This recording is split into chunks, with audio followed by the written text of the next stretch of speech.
great pleasure to introduce the next Hall of Fame inductee, a man who I consider one of my mentors that started me on my officiating journey 32 years ago. It was in his first basketball officiating class, and even though it was many years ago, I remember him being easy to understand and had just a great knowledge of the rules and court awareness, teaching us what to do. This man was a BAOA member for 20 years, a basketball rules interpreter for 10 years. He taught the basketball officiating class for 5 years. He was an OHSAA tournament official for both boys and girls basketball for 20 years, being a 10-time OHSAA girls regional official, and he had the honor of working 3 OHSAA girls state basketball assignments: a Division II semifinal in 1991, a Division I final in 1992, and a Division I semifinal in 1993. He was also the recipient of the National Federation of Interscholastic Officials Association Ohio Official of the Year for girls basketball in 1998. It was an honor and privilege for him to ask me to be here to introduce him today. And being a mentor and a longtime friend of mine, it is my pleasure to introduce you, Mr. Dan Major, 2023 Bay Area Officials Hall of Fame inductee.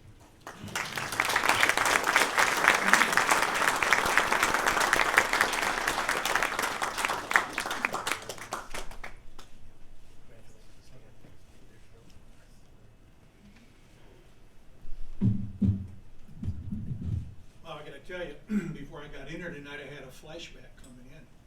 All that wind out there, I thought I was in a gym and somebody was yelling, "Rack, get the hair out of your face."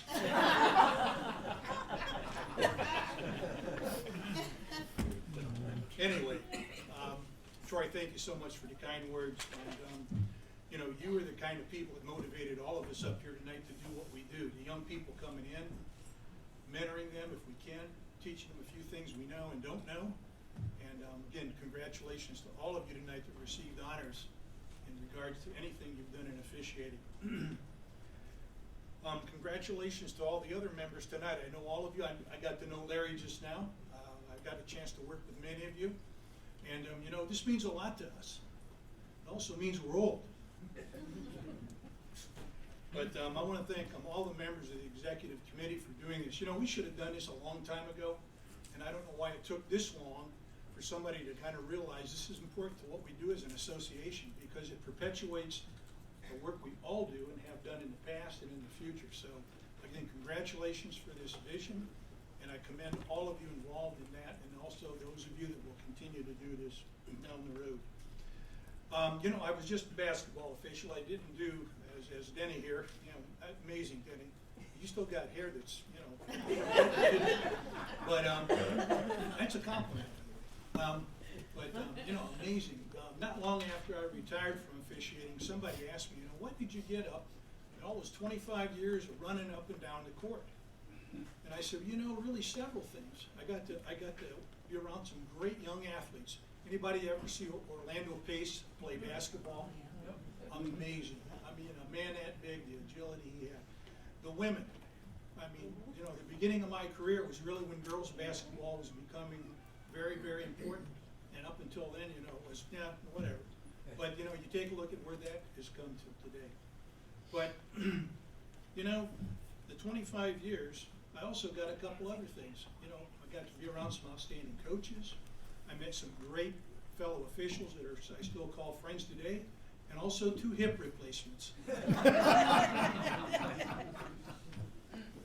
Wish somebody would have told me that back then. But honestly, you know, 50 years ago this fall, I was hired at Willard High School to begin my teaching career. I was also the high school cross country and track coach.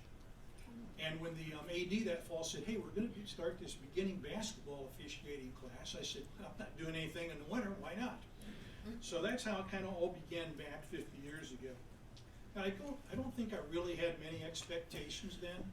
You know, it just was, I loved being around sports, I loved young people, and it was just an opportunity to do it in another way. I didn't really, you know, have any aspirations. I just worked all the JV or junior high games and freshman games I could find. And, you know, I think we hear this a lot, you got to pay your dues in this. And I think that's one thing along the way often it becomes an obstacle for some people. They don't understand that you really have to do all the things that are important to reach wherever it is you want to go. And that is getting around the right people. And in 1978, when I joined the BAOA, is really the beginning of that for me. Getting around the right people. Watching the best officials. Watch what they're doing. Pay attention to that. You know, today when I go to a basketball game, I live in Northern Virginia now. My son-in-law is a graduate of Georgetown. He has Hoya season tickets every year, though it's been brutal lately. But you know, I still watch the officials more during the game than I do the players. It's just, you know, something that you naturally do. But nonetheless, that's how it all started back then. And you know, we're talking about women's basketball. You know, I was at a unique period in time, the late 70s and early 80s. Girls basketball was just really beginning to turn the corner and becoming a significant sport in the eyes of not just those players, but also administrators in schools, state of Ohio. So for people like me, when I kind of thought, you know, I might want to do this for a while, begin thinking about what it was that was going to be an opportunity, and there it was. So as we began working girls' basketball games, the schedules there were much, much, much more opportunistic for those that wanted to do it. And quite honestly, there were, now I want to be kind about this, but there were a lot of established men's basketball officials that kind of had a little bit of an attitude that that was a step down. And you know, to me, it didn't really matter. Same thing you've heard up here tonight. No matter what the game is, I always try to remind myself of this. This coach and all these kids have been working all week for this game. And the least I could do when I stepped onto that court was to give them the best that I could that night. Didn't matter boys or girls, junior high or varsity. So I think that's an approach that helped me begin a career because, again, I worked a couple of games with the officials that said, that's just a girls' game. That always kind of stuck with me because I didn't get that. Just that didn't work for me. But anyway, I got to tell you, I wouldn't be standing here tonight if it wasn't for my wife, and we've heard that before. She's the one that made this possible. You know, being away 50 nights plus every year, hundreds and hundreds of loads of dirty, stinky, sweaty officiating gear. You know, that's pretty amazing.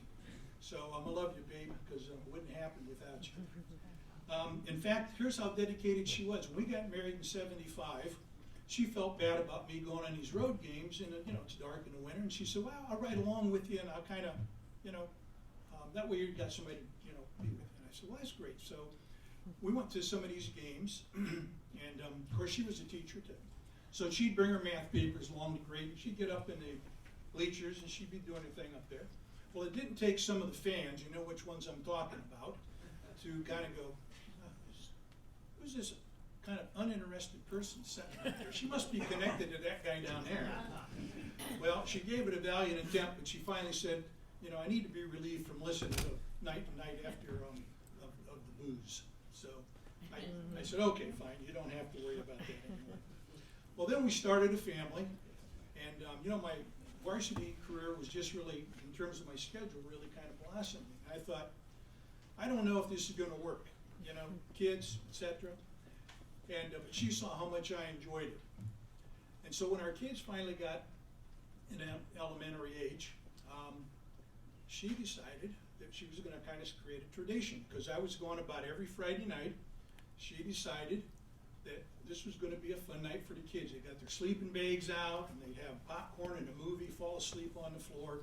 And when I got home, you know, we'd carry them up to bed. So it was kind of fun for them too.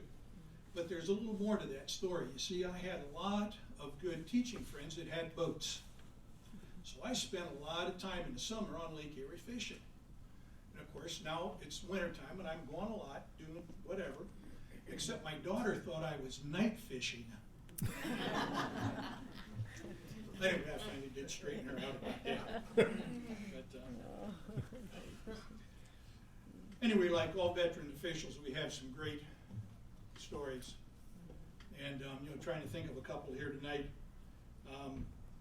You know, I think especially in basketball, where everybody's right on top of you. You know, you got to have a thick skin. We got to have that anyway. But especially in basketball, you know, no rabbit ears. You've all heard that. Well, I think I got pretty good at that, because, you know, there's nothing more, I just loved ignoring those people. You know, they're ranting and raving, you're just sitting there looking through them, ignoring them, and they're just more aggravated than ever. Well, I think I get pretty good at that. And then, you know, there's the time when something happens, and you've all been here, where, you know, the next day or a couple hours later you go, man, I wish I would have thought to have done that, or I wish I would have thought to have said that at the time, right? How many times has that happened to you? Well,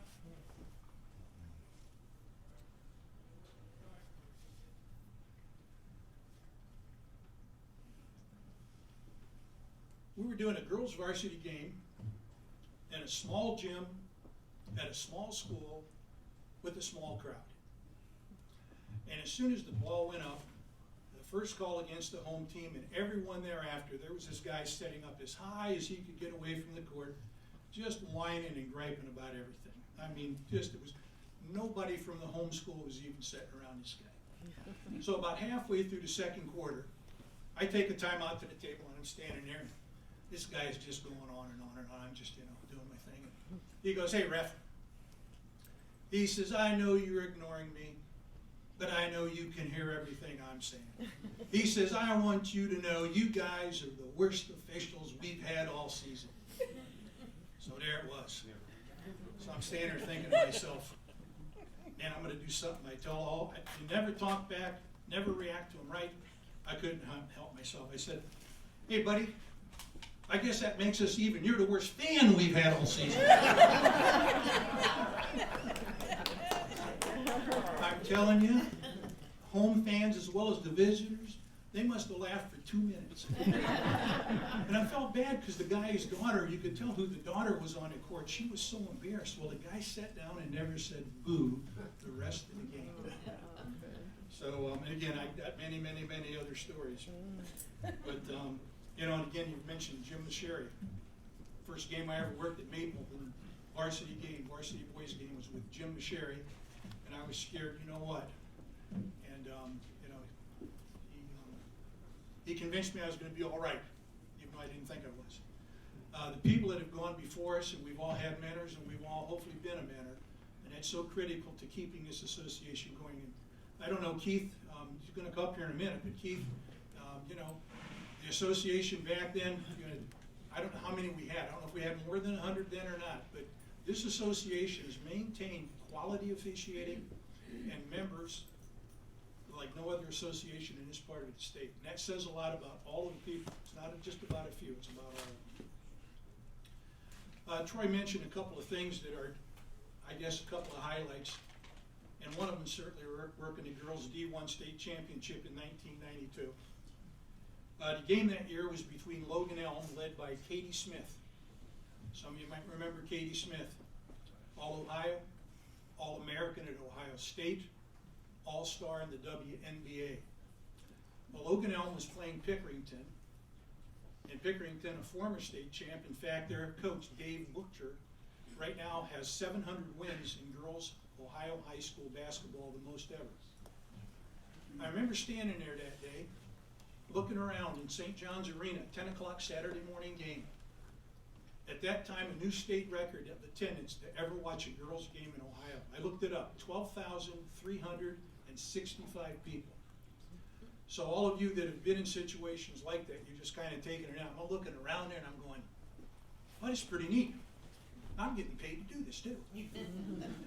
But what an experience. I had Logan Elm the year before in the D2 semifinals. So anyway, unfortunately, they lost both years in close games.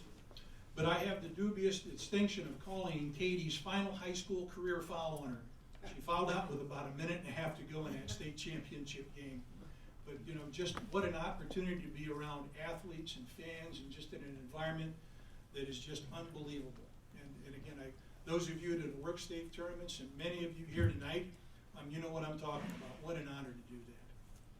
And Troy also mentioned in 1998, the honor of being selected as the National Federation of Interscholastic Officials State Girls Basketball Official of the Year. It just, I mean, you know, those things happen and you still don't know why. I still don't know why today. there are other officials that should be standing up here instead of me in our association, Dave Danoff, and many others that you know, some of the ones you mentioned, Nappy, Yeager. Those guys were fantastic. They were mentors to me too.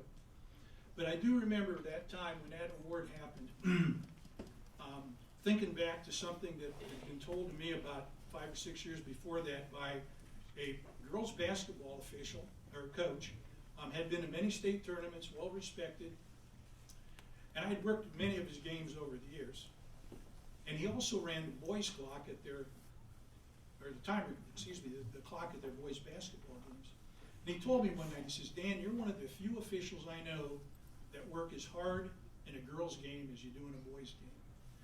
And that was the highest compliment I think I've ever had of anything.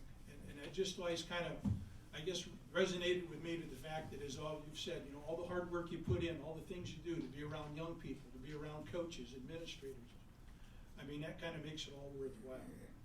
So, you know, and even though those are the highlights, you know, my fondest memories are about the people. It's always the people along the path of the journey that make the difference.